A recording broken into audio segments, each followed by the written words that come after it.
Tudo bem, pessoal? Voltamos agora nesse bloco para falar sobre bens públicos e a sua contabilização. Então, existem três tipos de bens públicos.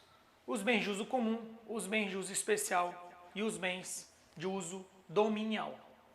Vamos aos conceitos de acordo com o Código Civil. Então, os bens de uso comum são os mares, rios, praças, estradas, florestas,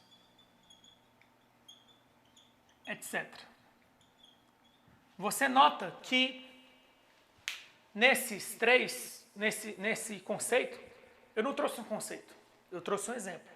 Isso já é uma fragilidade do próprio conceito de bem de uso comum, mas é um bem que pode ser usado por toda a população. Importante no bem de uso comum. O bem de uso comum, apesar de ser acessível a todos, você pode, eventualmente, oferir alguma receita pelo uso dele. Então, por exemplo, algumas prefeituras instalam aquele zona azul em algumas partes da cidade como forma de angariar recursos. A rua é pública, mas na hora que você vai estacionar numa via pública de determinada prefeitura, pode ser que ela queira te cobrar uma tarifa para você estacionar naquele local. É possível isso aí. Agora vamos falar sobre os bens de uso especial. Os bens de uso especial são aqueles bens que estão sendo utilizados na atividade fim do órgão. Então, são os bens utilizados na atividade do órgão.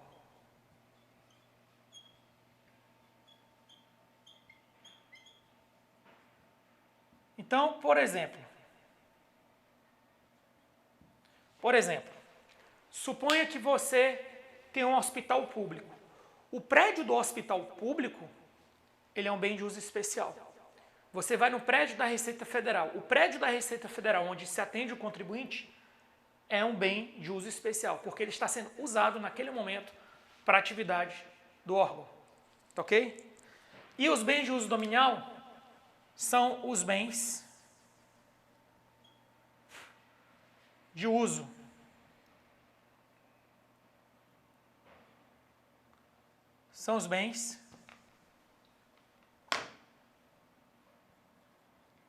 que pertencem aos órgãos públicos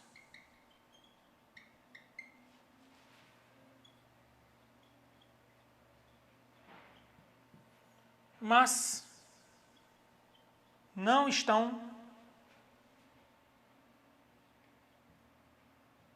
em uso na atividade.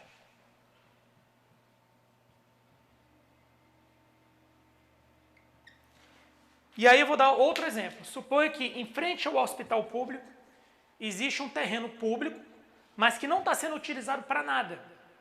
Nada impede daquele hospital alugar o terreno para fazer um estacionamento. Em função desse aluguel receber uma receita.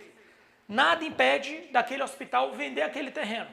Então, pontos importantes, para fazer um resumo sobre isso aqui. Os três bens públicos, os três tipos de bens públicos, não estão sujeitos ao uso capião. Ou seja, eu estou aqui nesse prédio, ninguém me cobrou e eu estou morando há mais de 10 anos e agora esse bem é meu. Não. Nenhum dos três bens está sujeito ao uso capião. Tá? Segundo ponto. Apenas os bens de uso comum e os bens de uso especiais, certo? Eles não estão sujeitos à alienação. Os bens dominiais, eles estão sujeitos à alienação. Mas para isso, eles precisam passar pelo Instituto. Para um bem de uso comum e um bem de uso especial ser alienado, ele precisa, antes de mais nada, se tornar um bem dominial. Só quem pode ser vendido é um bem dominial, porque ele é um bem desafetado. Tá bom? E eu posso usar esses bens aqui para oferir alguma renda. Mesmo dentro de um bem especial, eu posso pegar uma sala do hospital e fazer uma sessão de uso para uma lanchonete e oferir um aluguel em função dessa lanchonete. Eu posso fazer isso. Tá bom? Agora vamos para a contabilização. Os bens de uso comum, especial e dominial, eles normalmente são o quê? Bens imóveis.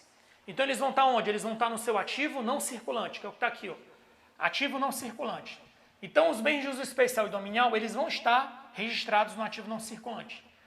Os bens de uso comum da categoria infraestrutura, pontes, viadutos, praças, estradas, vão estar no ativo não circulante, são contabilizados. Bens de uso comum de caráter histórico, cultural, como por exemplo, museus, monumentos, quadros, obras de arte, que estão dentro daquele museu, né, porque o pacote completo está ali. Esses bens de uso comum, eles também são ativos não circulantes. E aí você vai ter aqui os bens de uso comum que absorvem recursos públicos ou recebidos em doação, também vão estar no ativo não circulante, mas normalmente os dois exemplos são esses aqui, na prova, se vier infraestrutura, bens históricos ou culturais são registrados no ativo não circulante, e o que você não encaixar nesses três casos anteriores, esse e esse, o que você não conseguir encaixar nesse caso, e nesse caso, sobrou para esse. Aí você não contabiliza. Ou seja, nem todo bem de uso comum você vai conseguir contabilizar num balanço patrimonial. Por exemplo, você pode ter dificuldade para contabilizar, por exemplo, a floresta amazônica, formalmente no balanço patrimonial da União. Você pode ter dificuldade para contabilizar o oceano. Você pode ter dificuldade para contabilizar um rio. Beleza. Você pode ter dificuldade para contabilizar um aquífero. Certo? Pode ter dificuldade. Então, esses aqui você não tem a obrigação de contabilizar e normalmente não contabiliza. Pode ser que no futuro isso seja alterado. Beleza, pessoal? Então, sobre bens públicos é isso. Você tem os três tipos de bens e aqui você tem a contabilização desses bens. Em todos os casos, ativo não circulante. E tem um caso que você não contabiliza. Qual seria? Os bens de uso comum que não se enquadraram nas categorias anteriores. Esse era o meu recado. Fiquem com Deus e até a próxima.